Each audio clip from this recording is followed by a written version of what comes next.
Business Club de France des entrepreneurs avec Michel Picot. Bienvenue dans ce nouveau numéro du Business Club de France des entrepreneurs. Quand tu peux, tu veux, eh bien c'est possible. Et cela est possible notamment pour de jeunes joueurs de foot amputés. Ils sont dans une équipe professionnelle de football. C'est à Marseille que ça se passe, c'est à l'OM précisément. Mais au-delà des performances sportives, c'est une formidable opportunité pour ces jeunes pour ensuite, pourquoi pas, mieux réagir et mieux affronter la vie professionnelle. Mais tout de suite, place à l'actu. La marque de prêt-à-porter Pimkie revient de loin après de fortes années de turbulences. L'enseigne, dont le siège est à Villeneuve-d'Ascq, près de Lille, a enregistré une croissance de 20% de son chiffre d'affaires au premier trimestre. L'enseigne, cédée par l'association familiale Muliez à Pink Invest, a supprimé en 2 ans 560 postes et fermé 113 magasins.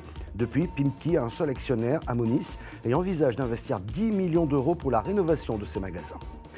Dans le Haut-Rhin, près de Mulhouse, Poule à Lyon va agrandir son site de production de bretzel.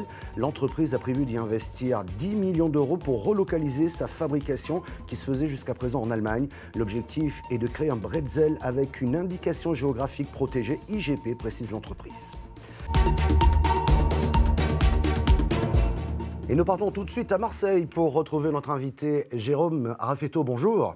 Bonjour. Alors, vous êtes le capitaine de l'équipe française de football amputé.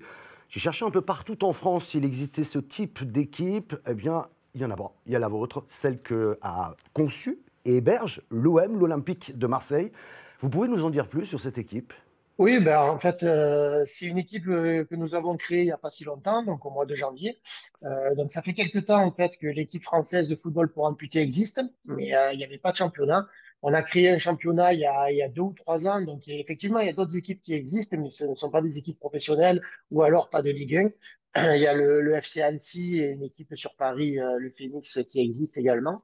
Nous, on avait commencé à jouer il y a quelques saisons avec Andoum. Et c'est un quartier de Marseille. Et puis là, on a eu l'opportunité d'aller faire un tournoi inclusif avec l'Olympique de Marseille, car il fallait une équipe en situation de handicap avec leur équipe de U17 valide. Et puis le projet est un petit peu parti de là pour pouvoir créer cette section à l'Olympique de Marseille. Comment est venue cette idée, ce projet ?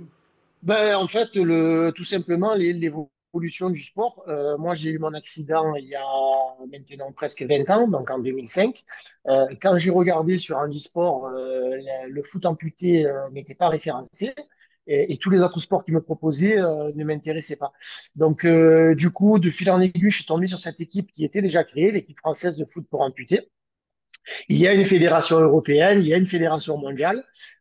Donc le sport évolue, la discipline évolue en Europe. Donc il faut savoir qu'en Turquie, ils sont déjà professionnels. Avec une vraie première division de 15 équipes.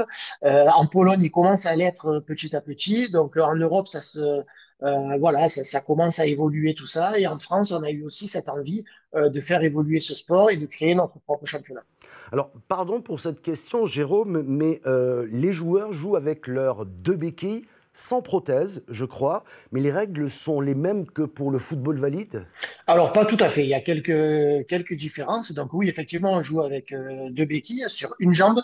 Donc, c'est ça, des fois, qu'on a du mal, sans avoir la visibilité, à voir le sport que l'on pratique. En fait, on n'a pas de prothèse. Donc, dans la vie de tous les jours, on marche avec des prothèses. Par contre, pour le sport, on enlève notre prothèse. On est tous sur 2 béquilles et sur une jambe.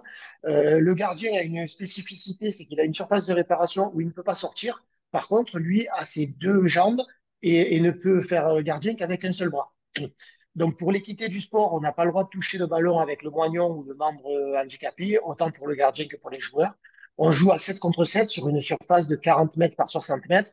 Il n'y a pas de hors-jeu, les touches se font au pied. Voilà. Après, sur la majorité du reste, ça ressemble vraiment à du football Ouais. valide. Alors, ce qui est formidable dans cette aventure, c'est qu'au-delà du sport et donc du foot, dans le cas précis, c'est une manière de dire à ces jeunes amputés, ne vous dévalorisez pas, vous êtes capables de faire. Et aujourd'hui, c'est du foot pour eux. Demain, ils vont peut-être créer leur propre entreprise. Et cette expérience à l'OM amputé leur apporte donc du courage. J'ai pas le bon mot, j'aime pas trop courage, mais en tout cas, cette force de se dire, oui, c'est possible, malgré mon handicap. Est-ce que je me trompe ?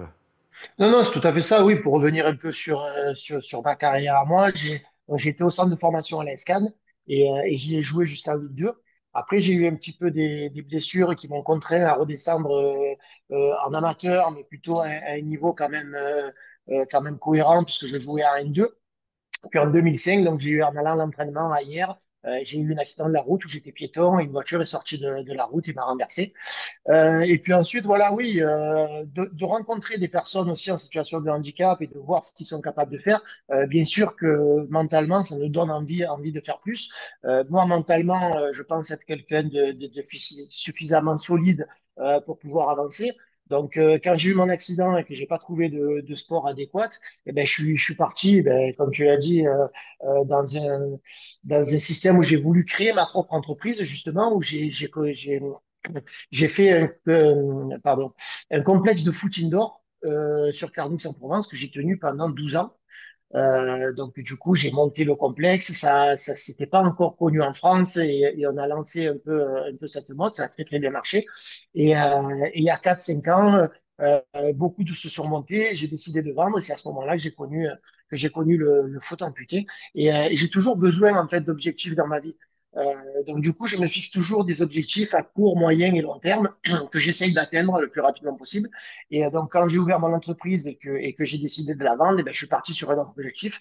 Et l'autre objectif était d'arriver en équipe de France de foot pour amputés et puis de créer une équipe à l'Olympique de Marseille et puis de jouer des Coupes du Monde, des Championnats d'Europe. Donc voilà. Et si on arrive par ça à donner l'envie à d'autres personnes qui sont chez eux, peut-être qui font rien, qui se disent je suis pas capable d'eux, et de montrer que d'autres personnes le font, et arriver à sortir de chez eux et faire entreprendre des choses, que ce soit dans le sport ou autre, comme tu l'as dit, ben on a gagné une partie, voilà, une bonne partie de ce qu'on voulait faire. Dernière question, le club est tout jeune. Quels sont vos projets? Quelle est la feuille de route? Alors le championnat déjà il existe. On a fait déjà 2 journées, mais on fait des journées malheureusement pour l'instant à 3 clubs. Ben, la feuille de route de l'Olympique de Marseille, c'est d'essayer de gagner ce championnat parce qu'il valide quand même une place en Ligue des Champions, donc ce qui est intéressant.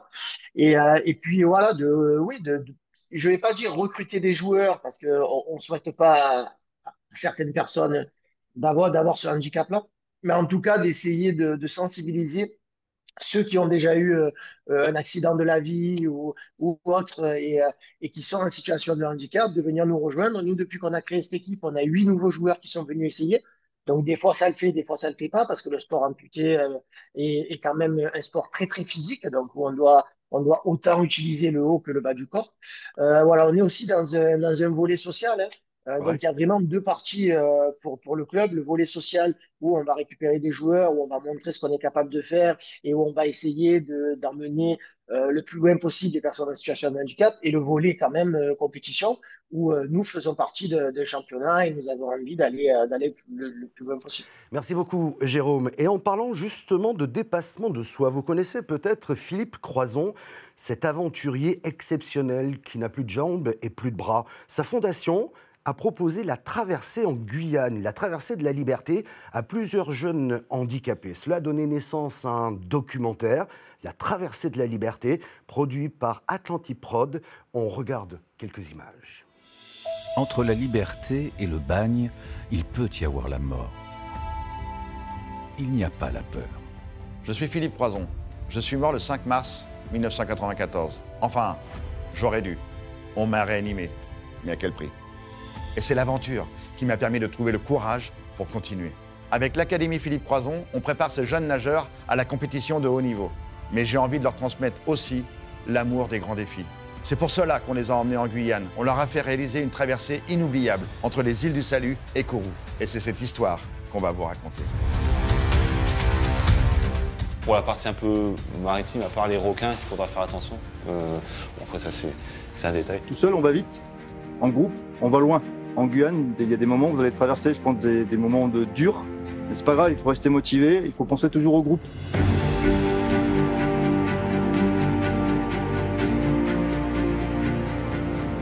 Elle porte pas de venin, elle. Si, elle a des venins. Oh, s'il vous plaît, les piranhas et les crocodiles. Hein. On est gentils.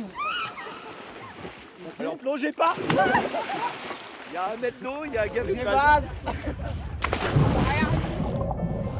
Le fait de partir dans des contrées inconnues, à chaque fois, systématiquement, ça a créé de la cohésion dans le groupe. Vous allez vous sentir seul parce que vous n'allez voir ni les îles derrière vous, ni Kourou en face de vous. tellement ça va être loin. On est venu ici pour faire la traversée des îles du Salut, là où il y avait les bagnards, qui ont certainement rêvé de venir à la nage, retrouver leur liberté sur le continent. Et nous, on va le faire, pour montrer qu'on n'est pas prisonnier du handicap. Et à 5h19, nous mettons à l'eau. C'était assez stressant parce que en fait, c'est des sensations qu'on ne connaît pas. La chose que je craignais un peu plus, c'était vraiment en fait les vagues. Il y avait beaucoup de vagues et on avait du mal à rejoindre le bateau qu'on devait suivre. Le début, c'était le plus dur, je trouve. Dans ces moments-là, si on n'a pas le mental qu'il faut, on ne peut pas réussir cette traversée.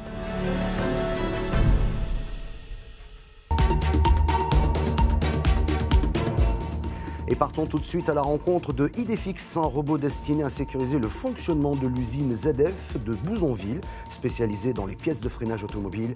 Un reportage de Moselle TV. Idefix sort de sa niche. Cette usine spécialisée dans les freins automobiles a investi 400 000 € dans ce robot à 4 pattes pour effectuer de la maintenance 7 jours sur 7. Donc moi je vais programmer le robot et je vais lui dire ok, scanne-moi ce moteur-là et chaque fois que tu vois qu'il atteint plus de 50 degrés, tu me crées une alerte. Donc ça c'est le premier seuil d'alerte et dès qu'on monte au-delà d'un autre seuil d'alerte qui est par exemple 80 degrés, là il fait carrément une appel beaucoup plus poussée. Il peut envoyer soit des SMS, soit carrément appeler les personnes. Un robot qui se veut discret afin de ne pas déranger la vie du service, mais aussi polyvalent pour répondre à une multitude de demandes de la part de son maître. Le premier usage, du coup, c'était de la maintenance. Donc on venait faire des analyses thermiques, des analyses acoustiques pour détecter tout ce qui est fuite d'air, etc. Et au fur et à mesure, en fait, on lui ajoute des extensions. Donc là, on a ajouté toute la partie HSE, notamment avec la détection des extincteurs. On pense à différentes autres applications, notamment aux tours de garde. Le robot va pouvoir aller à l'extérieur et vérifier qu'il n'y a pas de personne présente. La robotisation et l'automatisation des process sont au cœur des préoccupations de la direction. Un virage technologique qui pose la question de la pérennité des emplois. Réduire la masse salariale, non. Optimiser la structure, forcément. La question de fond, c'est l'usine installée depuis 55 ans, c'est qu'est-ce qu'on veut en faire encore pour les 55 prochaines années.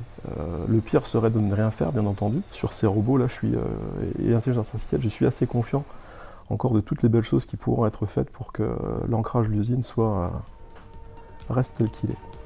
Merci d'avoir suivi ce numéro du Business Club de France des entrepreneurs. L'émission est disponible en replay vidéo sur le site internet de votre télévision locale. vous pouvez aussi nous écouter sur toutes les bonnes plateformes de podcast, sans oublier les 10 radios qui nous diffusent chaque semaine.